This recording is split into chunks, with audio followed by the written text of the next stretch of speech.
కేసీఆర్ గారి నాయకత్వం. జై తెలంగాణ, జై తెలంగాణ, జై తెలంగాణ. అందరూ లైన్లో పెట్టండి.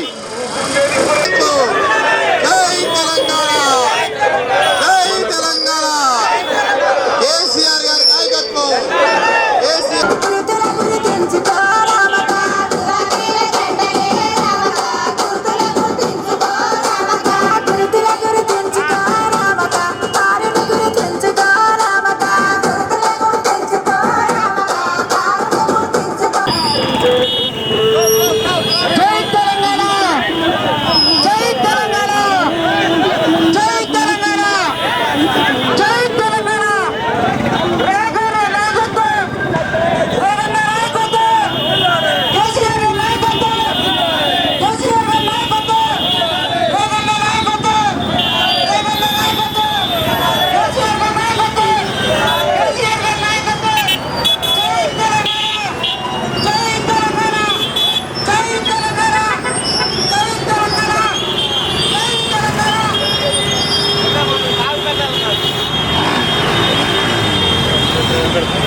ఉంటూ ఎక్కడా కూడా టీఆర్ఎస్ పార్టీ చల్లబడకుండా కార్యకర్తల్ని నాయకుల్ని ఉత్సాహం చేస్తూ మనందరినీ మీ అందరికి కూడా ధన్యవాదాలు తెలియజేస్తూ రాజకీయాలు, రాష్ట్ర రాజకీయాలు, జిల్లా రాజకీయాలు అన్నీ కూడా కాంతరా కాబట్టి ఆయన మాట్లాడతారు. మన యొక్క చంద్రబాబు యొక్క ముఖ్య ఉద్దేశం అదేవిధంగా ఈ జనరల్ బాడీ నుంచి మరొక జనరల్ బాడీ నడుపుకునే సమయం వచ్చేటప్పటికి మనం ఇంతకీ 3 అంతస్తులు భద్రాచలం టౌన్లో కార్యకర్తలు పెంచుకోవాల్సిందిగా నేను మీ అందరినీ కూడా కోరుతా ఉన్నాను పేరు పేరున. ఎందుకంటే ఇది ఒక నాయకుడు లేకపోతే వేదిక మీద ఉన్న 10 మంది కృషి చేస్తే అయ్యే పని కాదు.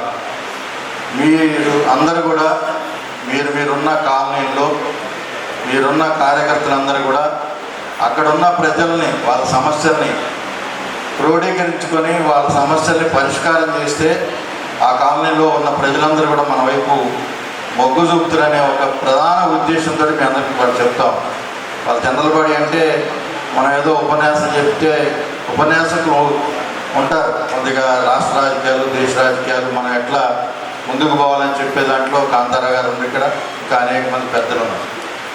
కానీ ఇవాళ నేను చెప్పేదంటే నిర్మాణపరమైన బీఆర్ఎస్ తయారు. ఈ సంవత్సరం రోజుల్లో నేను చూస్తూ ఉంటే బీఆర్ఎస్ కానీ కాంగ్రెస్ కానీ ఇంకా ఇతర బూర్జువా పార్టీలు మేమనేటోళ్ళు ఇంతకుముందు వాళ్ళందరూ కూడా ఎన్నికలు వచ్చినప్పుడు ప్రజలందరూ కూడా చాలామంది ఆ జెండాలు పట్టుకుని తిరుగుతూ ఉంటారు. సరే గెలుపు ఓటములు వచ్చినప్పుడు ఆ జెండా వదిలేసి పారిపెట్టుడు కూడా చాలామంది ఉన్నారు. అట్లా ఈ ఎన్నికల్లో వెంకటరావు గారి గెలుపు కోసం నేను మీరు అందరం కలిసి పనిచేసాం. ప్రేమకాంతరావు గారితో సహా, రామకృష్ణ గారితో సహా, ఈ వేదిక మీద ఉన్న ప్రతి ఒక్కళ్ళు కూడా చాలా కష్టపడ్డాం. రాత్రి పగళ్ళు తిరిగి ఆయన గారిని మనం గెలిపించుకున్నాం.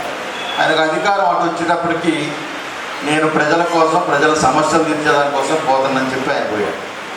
వాస్తవానికి వాళ్ళ కాంగ్రెస్ పార్టీ ప్రజల సమస్యలను ఏం ఆలోచించింది రాష్ట్ర పార్టీ, లేకపోతే అక్కడ ఉన్న ముఖ్యమంత్రి, లేకపోతే అక్కడ ఉన్న మంత్రులు అందరూ కూడా ప్రజా సమస్యల్ని గాలికి వదిలేసి వాళ్ళ యొక్క స్వార్థ స్వలాభాల కోసం వాళ్ళు పనిచేస్తున్నారనేది ఇవాళ ప్రజలందరికీ కూడా తేడాతెల్లం అయిపోయింది. ఎందుకంటే వాళ్ళు 6 గ్యారంటీలు ఇచ్చారు, అదేవిధంగా 420 హామీలు ఇచ్చారు. వాస్తవంగా ఈ 6 గ్యారంటీలు ఏమైనాయి, 420 హామీలు ఏమైనాయి ఇక్కడున్న మనం చెప్పుకోవాల్సిన అవసరం లేదు, ప్రజలందరికీ తెలుసు. మా ముందు కూర్చున్న మీ అందరికీ కూడా తెలుసు. వాస్తవంగా 6 గ్యారెంటీలు ఏ మేరకు ఏం పని చేశారు, 6 గ్యారెంటీలు ఏమి పూర్తి చేశారు, లేకపోతే 420 హామీల్లో ప్రజలకు ఏమి చేయగలిగారు. మనం ఒకసారి ఆలోచిస్తే పెద్ద జీరో అని చెప్పుకోవాలి. చాలామంది పోయి వెంకటరావు గారు ఎప్పటి తిరుగుతూ ఉన్నారు. ఎందుకు తిరుగుతూ ఉన్నారు? బీఆర్ఎస్ పార్టీ అధికారంలో ఉన్న 10 సంవత్సరాల కాలం వాళ్ళు చేసిన పని ఏంటి అంటే శుభ్రంగా ఎంజాయ్ చేశారు. శుభ్రంగా ప్రభుత్వాన్ని అధికారాన్ని అడ్డం పెట్టుకొని బతికి ఇవాళ ఎప్పుడైతే బీఆర్ఎస్ పార్టీ ఓడిపోయిందో మళ్ళీ గెలిచిన ఇక్కడ మనందరం గెలిపించిన రేఖాకాంతరాముడు బట్టి మన వెంకటరావు గారు బట్టి వెళ్ళిపోయారు. ఎందుకంటే ఇది మనందరం కళ్ళ కట్టి వచ్చినట్టు చూస్తాం. అక్కడ నేను పేర్లు చెప్పాల్సిన అవసరం లేదు, మీ అందరూ తెలుసు. మీతో పని చేయించిన వాళ్ళే, మీతో తిరిగిన వాళ్ళే, మీతో ప్రచారంలో పాల్గొన్న నాయకులు, పెద్ద పెద్ద నాయకులు, మంత్రి కానీ ముఖ్యమంత్రి కానీ లేకపోతే ఎవరు కూడా అక్కడ ఉన్న నాయకత్వం ఎవరు కూడా సమాధానం చెప్పలేని పరిస్థితి. ఇవాళ నిజంగా కేసీఆర్ బయటకు వచ్చి ఆట మొదలైతే ఇవాళ ఈ ప్రభుత్వంలో మంత్రులు తల ఒక దిక్కుపోయి పారిపోతారని చెప్పి వాళ్ళు నేను సభాముఖంగా చెప్తాం. వాస్తవంగా కేసీఆర్ గారికి ఉన్న అవగాహన, ఆయన ప్రజల పట్ల ఆలోచన విధానం కానీ, ఆయనకున్న శక్తి యుక్తులు కానీ ఇవాళ కాంగ్రెస్ పార్టీలో ఒక్క నాయకుడు కూడా లేదని మనం చెప్పుకోవాలి. ఇవాళ అందుకని మనం ఈ 3 ఏళ్ల కాలంలో మనకేదో అధికారం లేదు, మనం ఏదో జయశాస్త్రి వెంకటరావు గారు లేకపోతే ఇంకొక ఆయన ఏదో జయశాస్త్రుడు అనే ఆలోచన కాకుండా మనం ప్రజా సమస్యల పట్ల ఎట్లా ఉత్పన్నం అవ్వాలి, ఎట్లా పనిచేయాలి, ఎట్లా ప్రజా సమస్యలను పరిష్కారం చేయాలి. ఇదేదో మనం వాళ్ళ అధికార పార్టీలో లేవు కాబట్టి బీఆర్ఎస్ కూడా అందులోనే ఉంది. కొంతమంది నాయకులు అంటూ ఉంటారు ఏమనంటే ఇప్పుడు మనం ఏం చేయక్కర్లేదు, ఏదో మీటింగ్ పిలవాలంటే డబ్బులు ఇస్తే వాళ్ళే అవుతున్న ఆలోచన చాలామందికి ఉంది. అది తప్పు. డబ్బులు ఇవ్వకుండా రాబోయే ఎన్నికల్లో మనం సైన్యం లాంటి కార్యకర్తల్ని ఈ భద్రాచలం నియోజకవర్గంలో ఒక 1000 మందిని తయారు చేసుకొని ఖచ్చితంగా సైనికుల్లో మనం పనిచేసినప్పుడు ఖచ్చితంగా ఈ పార్టీ మన భద్రాచలం నియోజకవర్గం ప్రత్యేకంగా మరి గవర్నమెంట్ అక్కడ కాంగ్రెస్ పార్టీ వస్తే భద్రాచలం ప్రజలందరూ మనకి ప్రతిపక్షం నుండి పోరాడాలని ఇక్కడ మన బీఆర్ఎస్ పార్టీ అభ్యర్థిని గెలిపిస్తే కొన్ని కారణాల వల్ల మన పార్టీకి నష్టం జరిగింది. ఇలా గెలిపించిన అభ్యర్థి కూడా మన దగ్గర లేకపోవటం, కార్యకర్తలలో మరి అనేక ఇబ్బందులు ఉన్నాయి. ప్రభుత్వం పోయింది, అయినా కూడా ఎక్కడ వెనకడికి లేకుండా భద్రాచలం నియోజకవర్గంలో అనేక సమస్యల మీద మరి ఈ ప్రాంత అవగాహనతో ప్రాంతంలో ఉన్న అనేక మంది వారి యొక్క సమస్యల మీద మన జిల్లా పార్టీ అధ్యక్షులు రేఖాకాంతారావు గారి అధ్యక్షతన మరి భద్రాచలం నియోజకవర్గంలో ఏ మీటింగ్ పెట్టినా ఎక్కడ పెట్టినా కూడా పెద్ద ఎత్తున బీఆర్ఎస్ పార్టీ కార్యకర్తలు మరి వస్తూ ఉన్నారు. దానికి కారణం ముఖ్యంగా బీఆర్ఎస్ పార్టీ అంటేనే మరి కేసీఆర్ గారు తయారు చేసిన సైన్యం. ఆ సైన్యంలో ఎవరున్నా కూడా పట్టుదలతోని పదవుల గురించి కానీ అధికారం గురించి కానీ ఆలోచించే సైన్యం కాదు బీఆర్ఎస్ పార్టీ. రేఖాకాంతారావు గారి నోటి ఇప్పుడు మీరు వింటారు. ఆ లోపలికి వెళ్ళే ముందు మన స్థానిక సమస్యల గురించి, స్థానిక నాయకత్వం గురించి మనం ఒకసారి మాట్లాడుకుంటూ, చాలామంది అనుకుంటారు భద్రాచలం మొత్తం ఖాళీ అయిపోయింది. ఈ విషయాల్లో నన్ను రాష్ట్ర అధినాయకత్వం కూడా ఈ మధ్య నేను పర్సనల్ పని మీద హైదరాబాద్ వెళ్తే వారికి ఫోన్ చేస్తే ఒకసారి రండి అని చెప్పేసి నా తెలంగాణ భవన్కి నమస్తే తెలంగాణ హెడ్ ఆఫీస్ కూడా పిలిపించుకొని అనేక విషయాల మీద నా యొక్క అభిప్రాయాన్ని వారు తెలుసుకున్నారు. రాష్ట్ర రాజకీయాలు నడిచినాయి, జిల్లా రాజకీయాలు నడిచినాయి, ముఖ్యంగా మన నియోజకవర్గ నాయకత్వం గురించి కూడా నడిచింది. కాబట్టి అందరూ వెళ్ళిపోయారు, వీళ్ళంతమంది కూడా మీరు భద్రాచలంలో మిగలేదు కదా అంటే నా టెస్ట్ చేయడం కోసం వాళ్ళు అడిగిన మాటలు. ఇప్పుడు కూడా మొదట నాయకత్వం వహించిన వాళ్ళు 10 మందితో ప్రారంభమైంది. ప్రారంభమైన తర్వాత ఆ కేసీఆర్ గారు వేసిన చెట్టులోనే ఈ నాయకత్వం అనేక రకాల పార్టీ నుంచి వచ్చారు. వారు సర్వీస్ చేశారు, సర్వీస్ చేయలేదని అంటానికి వీల్లేదు. ఆ నాయకత్వం గెలించే శుభ్రంగా ఎదిగారు, అనేకమైన పదవులు అనుభవిస్తారు. పదవులు ఇప్పుడు వచ్చిన వాళ్ళు కూడా మొత్తం గొప్పగత్తుగా మొత్తం వెళ్ళిపోయారు. ఇప్పుడు పాత నాయకత్వం చూసుకుంటే రామకృష్ణ గారు గతంలో నేను 83లో తెలుగుదేశం పార్టీ నుంచి నేను వచ్చాను. ఆ పార్టీలో నేను 35 సంవత్సరాలు కష్టపడ్డాను. ఈ లోపల మన రాష్ట్ర విభజన అయిన తర్వాత తెలంగాణ వచ్చి తెలంగాణ ప్రభుత్వంలో కేసీఆర్ గారి పిలుపు మేరకు మేము టీఆర్ఎస్లోకి రావడం వచ్చింది. అది బీఆర్ఎస్ కింద మారింది. ఆ బీఆర్ఎస్లోనే ఇన్నాళ్ళు మేము 10 సంవత్సరానికి ఉన్నాం. గత భద్రాచలానికి ఇప్పుడు భద్రాచలానికి మనకి 60 సంవత్సరాల నుంచి ఉన్న నీటి సమస్యని మిషన్ భగీరథతో భద్రాచలంలో 15,000 మంది ఇళ్లకి మనం పైపులు కనెక్షన్ ఇప్పించుకున్నాం. ఇవాళ ప్రతి మహిళ కూడా ఇబ్బంది లేకుండా ఉంది అంటే అది కేసీఆర్ గారు వారు చేసిన డెవలప్మెంట్. అట్లాగే ఈ సుభాష్ నగర్ మొన్న 2022 గోదావరికి చాలా కొట్టుకుపోయి చాలా ఇబ్బంది పడితే ఆయనను కాపాడుకోవాల్సిన బాధ్యత మన అధ్యక్షుల వారి చేతిలో ఉంది. ఎందుకంటే కార్యకర్తలందరూ కూడా దీంట్లో వాళ్ళ సొంత ప్రయోజనాలు ఉపయోగాలు కూడా మనం ఉపయోగపడుతూ ఉండాలి. ఇందులో మెయిన్ నాయకులు అవసరాన్ని బట్టి తిరిగేవాళ్ళు వాళ్ళు ఉన్నారు, వేరే పార్టీలోకి వెళ్ళిపోతున్నారు.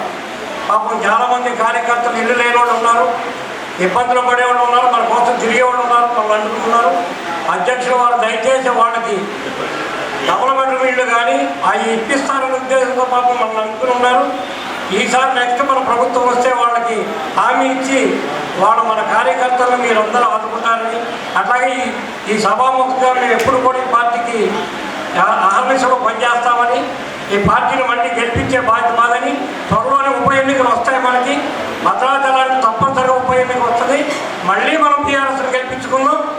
మనం ఈ 4 సంవత్సరాల తర్వాత మన ప్రభుత్వమే ఉంటుందని మీకు సభాముఖంగా తెలియకుండా పార్టీ నిర్మాణం జరగాలి, పార్టీ పటిష్టంగా ఉండాలి అంటే ఈ సమావేశానికి విచ్చేసినటువంటి మీరందరూ కూడా ప్రతి ఒక్కరూ, ప్రతి కాలనీలో ఉన్నటువంటి పెద్దలు అందరూ కూడా మీ స్థాయిలో మీరు కాలనీ ఉన్నటువంటి సమస్యలు మనం పరిష్కారం చేయాలి.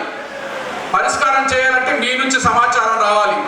ఫలానా కాలనీలో ఈ సమస్య ఉంది, ఫలానా కాలనీలో ఈ సమస్య ఉందని చెప్పేసి నాయకత్వాన్ని తెలియజేసినట్లయితే అది ఏ స్థాయిలో ఉంది, మండల స్థాయిలో ఉందా, జిల్లా స్థాయిలో ఉందా, రాష్ట్ర స్థాయిలో ఉందా, ఆ నాయకునికి బాధ్యత ఉపజెప్పి పనిచేయించడానికి బీఆర్ఎస్ పార్టీ మీ అందరికీ కూడా అండదండలు ఉంటుంది. అదేవిధంగా జిల్లా స్థాయిలో మనకి రేగా కాంతారావు గారు అనేక పనులు, ఏ పని వచ్చినా కానీ అధికారుల దృష్టికి తీసుకెళ్ళి, అధికారులు ఉన్నప్పుడు అధికారులు లేనప్పుడు అధికారంతో పని లేదు ఆయనకి, ప్రతి అధికారం నిలదీసి పనిచేయించేటటువంటి సమర్థవంతమైన నాయకుడు జిల్లా పార్టీ అధ్యక్షుడు కాంతారావు గారు ఉన్నారు. మనం ఎక్కడ కూడా ఎవరికి భయపడి ఒకటి అడుగుతోంది, రేపు 29వ తారీఖు నాడు మన కేసీఆర్ గారు ఒక పిలుపిచ్చారు. నవంబర్ 29, 2009 నాడు కేసీఆర్ గారు ఏదైతే దీక్షా దివాన్ పేరుతో ఆ రోజు ఉద్యమ కాలంలో ఒక కార్యక్రమం మొదలుపెట్టారు.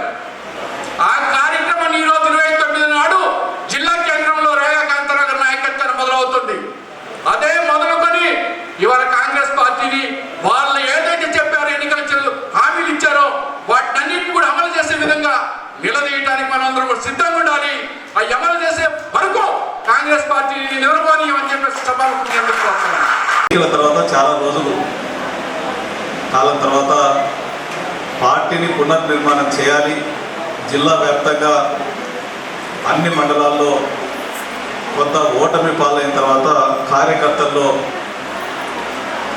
కొంత ఇబ్బందికరమైనటువంటి వాతావరణం ఏర్పడింది.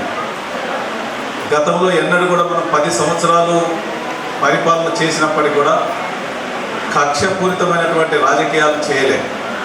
సింగిల్ ఎజెండా, ఎన్నికలప్పుడు కొట్లాడినాం. ఎన్నికల తర్వాత తెలంగాణలో ఉన్నటువంటి ప్రతి ప్రాంతం కూడా అభివృద్ధిలో ముందు వరుసలో ఉండాలి, మనం ప్రపంచంతో పోటీ పడాలి అనేటువంటి లక్ష్యంతో మన నాయకుడు కేసీఆర్ గారి నాయకత్వంలో అభివృద్ధి ఫలాలు ప్రతి గ్రామానికి అందే విధంగా మనం పనిచేసాం. కానీ ఇప్పుడున్నటువంటి కాంగ్రెస్ ప్రభుత్వం ప్రశ్నించేటువంటి గొంతుని నొక్కేయడం, సోషల్ మీడియాలో మన పిల్లలు ఏదన్నా మనం ఎటు కదిలినా కానీ ఉలికి పడతా ఉన్నారు. ఎందుకంటే ఇంతకుముందు మాట్లాడే లగజర్లలో జరిగినటువంటి ఇష్యూలో కేటీఆర్ గారు మద్దతుగా నిలబడ్డారంటే ఒక లగచర్లు అనేదే కాదు, ఈ రాష్ట్రంలో, తెలంగాణ రాష్ట్రంలో పేద ప్రజల పక్షాన అధికారులు వినిపిస్తూనే ఉంటామని చెప్పేసి ఈ సందర్భంగా నేను తెలియజేస్తా ఉన్నాను. ఎందుకంటే మీరందరూ ఒకసారి చూడాలి, ఈ రాష్ట్రంలో అనేక తప్పుల మీద తప్పులు చేసుకుంటూ పోతా ఉన్నారు కాంగ్రెస్ పార్టీ ప్రభుత్వం. ప్రశ్నించొద్దని అడుగుతా ఉన్నారు, ప్రశ్నిస్తే జైలుకు పంపిస్తామని చెప్పేసి బెదిరిస్తూ ఉన్నారు. బీఆర్ఎస్ పార్టీకి కేసులు, జైలు ఏమన్నా కొత్త? ఒకసారి మీరు ఆలోచించాలి. మన పార్టీనే ఉద్యమ పార్టీ, మరి ఉద్యమం నుండి పుట్టినటువంటి పార్టీకి జైలు కొత్త? మరి వీళ్ళు బెదిరింపులకు, తాటాకు చప్పులకు మనం భయపడితే ప్రజా సమస్యల పట్ల మనం పోరాటం చేయగలుగుతామని చెప్పేసి ఒకసారి ఆలోచించాలి. సామాన్య ప్రజానీకం యొక్క గూళ్ళని కూడా, మరి చిన్న గూడు కట్టుకుని ఉంటే ఆ గూళ్ళని కూడా కూలగొట్టి బెదిరించి భయభ్రాంతులకు గురి చేసేటువంటి ప్రభుత్వం ఏదైనా ఉందా అంటే మరి వాళ్ళు ఇచ్చేటువంటి ఇల్లు ఇచ్చే పరిస్థితి అయితే లేదు. మనకి బొమ్మలు చూపెట్టి పోయిరు, భద్రాచలం వచ్చారు, బొమ్మలు చూపెట్టి పోయారు. కానీ హైదరాబాద్లో కట్టిన ఇల్లు వాళ్ళు పాపం 30-40 సంవత్సరాల నుండి ఉంటా ఉంటే అటువంటి ఇళ్ళని అన్నింటి కూడా కూలగొట్టి భయపెట్టి బెదిరిస్తూ అవసరమైతే జైళ్ళకు కూడా పంపిస్తామని చెప్పేసి ప్రజల్ని కూడా భయభ్రాంతులకు గురి చేస్తూ ఉంటే ప్రజానీకం అంతా కూడా ఆ రోజు తప్పు చేసినాం. కేసీఆర్ గారు అనేక సందర్భాల్లో చెప్పిండు, కాంగ్రెస్ పార్టీ ఓటేస్తే ఆగమైపోతామని చెప్తే ఆ రోజు ప్రజలు ఆశపడ్డారు. ఆశపడి ఓట్లు వేసిన తర్వాత ఇలా ఆగమవుతూ ఉంటే, దాడులు జరుగుతూ ఉంటే, నాయన కేసీఆర్ గారు ఎక్కడున్నారు మమ్మల్ని కాపాడుతుంది రమ్మని అక్కడికి పట్టుకొని వీళ్ళే వ్యాన్లల్లా, జేబులల్లా గంజాయితో పాటుగా మరి ఇవన్నీ కూడా మత్తు పదార్థాలను కూడా పట్టకపోయి ఏదో ఒక కేసు పెట్టాలని చెప్పేసి జైలు పంపాలనేటువంటి ప్రయత్నం, కుట్ర జరుగుతోంది కేటీ రామారావు గారిని జైలు పంపేయడానికి. అంటే ప్రశ్నిస్తే సమాధానం చెప్పే తెలివితేటలు లేక, పాలన చేయలేక, చతికిలపడి అడిగిన దానికి సమాధానం చెప్పకుండా మరి జైలు పంపిస్తే మనం ప్రశ్నించడం ఆగుద్దా? ఒకసారి మీరందరూ ఆలోచించాలి. మోసం చేసిందే కాక మమ్మల్ని మోసం చేయడానికి వచ్చిరా అని చెప్పేసి కాంగ్రెస్ పార్టీని మహారాష్ట్రలో బొందబెట్టిన విషయం మీ అందరికీ తెలుసు. వారి క్రితమే రిజల్ట్ వచ్చింది. ఇక మన వాళ్ళందరూ మాట్లాడుతూ ఏమంటా ఉన్నారంటే, బంగారం వచ్చిందా, 25,000 మహిళలకు వచ్చినాయా, పిల్లలకు స్కూటీలు వచ్చినాయా, లేకపోతే రైతులకు బోనస్ వచ్చిందా, లేకపోతే చదువుకున్న విద్యార్థులకి పిహెచ్డి చేస్తే ₹1,00,000 అన్నాడు, డిగ్రీ చేస్తే పిహెచ్డి చేస్తే 5 లక్షలు అన్నాడు, డిగ్రీ చేస్తే పీజీ చేస్తే ₹1,00,000 అన్నాడు, మరి డిగ్రీకి అయితేనేమో 50,000 అన్నాడు. ఈ రకరకాలుగా ఇచ్చినటువంటి హామీలను వస్తాయంటే రావు. ఎందుకు రావంటే డబ్బులు, నిధులు కూడబెట్టడానికి లంకె బిందెలు లేవని చెప్పేసి ముందే ప్రకటించండి. ఆ లంకె బిందెల కోసం ఎమ్మెల్యేలు అందరూ తిరుగుతూ ఉన్నారు మొత్తం పాలలు పట్టుకొని. ప్రజలందరికీ అయ్యా మనం ప్రజలకు ఇచ్చినటువంటి హామీలే ఫుల్ఫిల్ చేయలేకపోతా ఉన్నాం కాబట్టి ఆ లంకె బిందెలు దొరికేది లేదు, మనం వాళ్ళకి బంగారం ఇచ్చేది లేదు. మీరైతే తలా 2 ఇసుక లారీలు కొనుక్కొని ఇసుక దొరుకుని బతకండి మీరు చెప్పేసి తలా ఒక 4 ఇసుక లారీలు కొనుక్కోమని చెప్పారు వాళ్ళు. ఇక వాళ్ళంతా గోదావరి చుట్టూ తిరుగుకుంటే మనిషిలో 4 లారీలు పట్టుకొని ఇసుక దొరుకునే పనినే ఎమ్మెల్యేలు ఉన్నారు. ఇక వాళ్ళంతా ఇక వీళ్ళు మనకి చేస్తారంటే ఏమైనా గ్యారంటీ ఉందా? ఒకసారి అనండి. వారంటీ లేని పార్టీ మనకి గ్యారంటీలు ఇస్తే ఆ గ్యారంటీలు మనకు అమలైతే ఒకసారి మీరు అందరూ ఆలోచించాలి. మాట అంటే, సమర్థత అంటే, నాయకత్వం అంటే కేసీఆర్ గారు ఆ రోజు 60 ఏళ్ళ దోస తీర్చి ఆనాడు మనం భద్రాచలం ఏజెన్సీలు ఇక్కడ నుంచి మొదలు పెడితే ఉమ్మడి జిల్లాకు పోయిన, ఉమ్మడి ఆంధ్రప్రదేశ్లో ఉన్నప్పుడు ఇటు చింతూరు, మోతుగూడెం వరకు, ఇటు పోతే వాజేడు, వెంకటాపురం వరకు ఉన్నటువంటి గ్రామాలు, అటు వస్తే గుండాల, ఆదిలాబాద్ లాంటి గ్రామాలు ఎక్కడ చూసినా కానీ మంచినీళ్ళు లేక డయేరియాతోని, అది మలేరియా, డెంగీ అనేక రోగాల బారిన పడి మంచాన్ని ఎక్కినటువంటి పరిస్థితి, పత్రికా మిత్రులు అనేక స్టోరీల మీద స్టోరీలు రాసినటువంటి పరిస్థితి మనం చూసాం. పరిస్థితులను మర్చిపోయి కాంగ్రెస్ ఏదో ఆశ పెట్టిందని చెప్పేసి వేస్తే ఇవాళ ఏమైంది?